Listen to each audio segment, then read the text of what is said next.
In this video we are going to see one type of full wave rectifier, and that is bridge rectifier.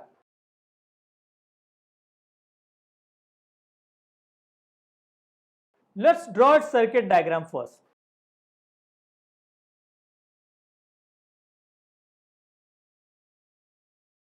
So this is a bridge rectifier where this is single phase AC supply,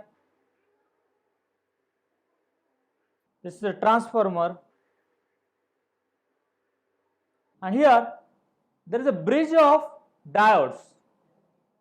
So this is D1, D2, D3 and D4, and this is a load resistance RL. Let's consider this point as A and this point as B. So let's say it's working.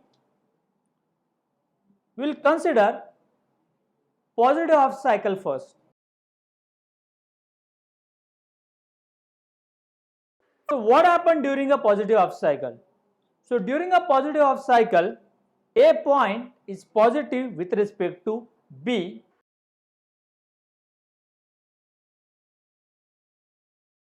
because of which diode D1 and D2 will be forward bias and D3, D4 will be reverse bias.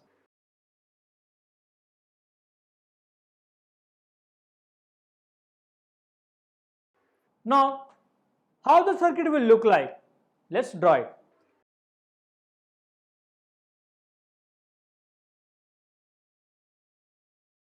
So as I said earlier, point A is positive with respect to point B, because of which diode D1 and D2 will be forward bias. So once those diodes are forward bias, those diodes will act as closed switch. So it will be like this.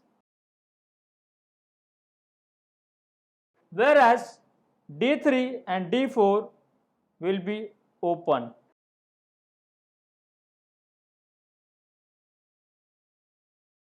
So here diode D1 is closed, D2 is also closed, D3, D4 are open, and this is a load resistance RL.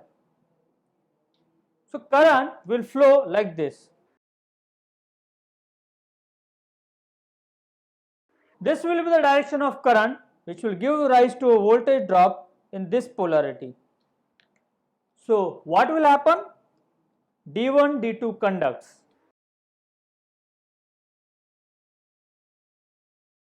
Flows through load resistance RL as shown in the figure. So the direction of current will be like this. And this current will develop output voltage V0 across load resistance RL. So this is the thing happening during positive half cycle. Let's discuss what will happen during negative half cycle. For that, let's go back to the circuit once again. So during negative half cycle, this point B is more positive compared to point A, hence it will forward bias D4 and D3, reverse biasing D1 and D2.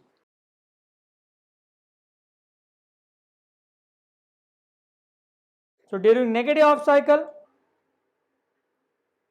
point B is positive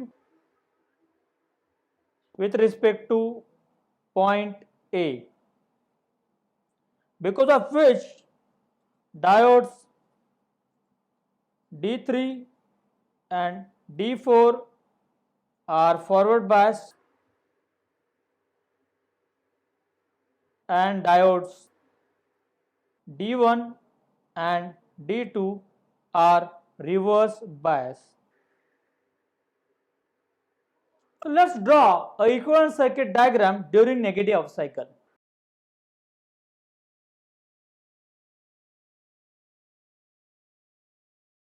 So here D3, D4 act as closed switch and D1, D2 act as open switch. And here this is point A, point B. Point B is more positive compared to point A, because of which D4 and D3 will be forward bias, and RL is like this. The direction of current this time will be like this.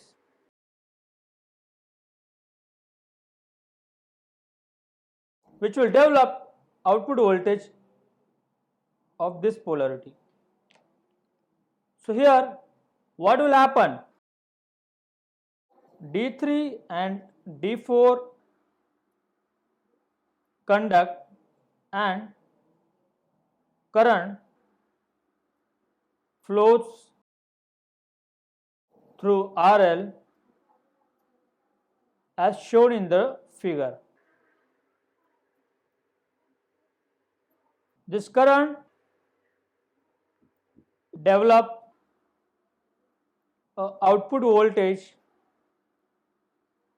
V0 across load resistance RL. So this is what happening during negative half cycle. Let's draw waveforms of different voltages and currents.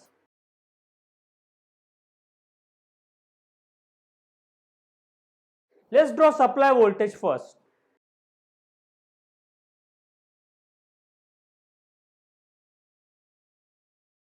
So intervals 0 to pi is a positive half cycle, pi to 2 pi negative half cycle, and likewise it is continued. This is the peak value of supply voltage, and here it is negative peak. Output voltage will be like this. During positive half cycle, I am getting output voltage same as the input voltage. Here I am getting the output voltage because D1 and D2 conducts. Whereas negative half cycle from pi to 2 pi, I am getting output voltage same as the input voltage, and this is because of D3 and D4 conduct, and same phenomena will appear for next positive half cycle and next negative half cycle. Means again D1, D2 conducts over here and D3, D4 conduct for negative half cycle. If you understood the output voltage waveform, drawing a current waveform is very easy. It is same as the output voltage waveform, except its magnitude is less compared to voltage.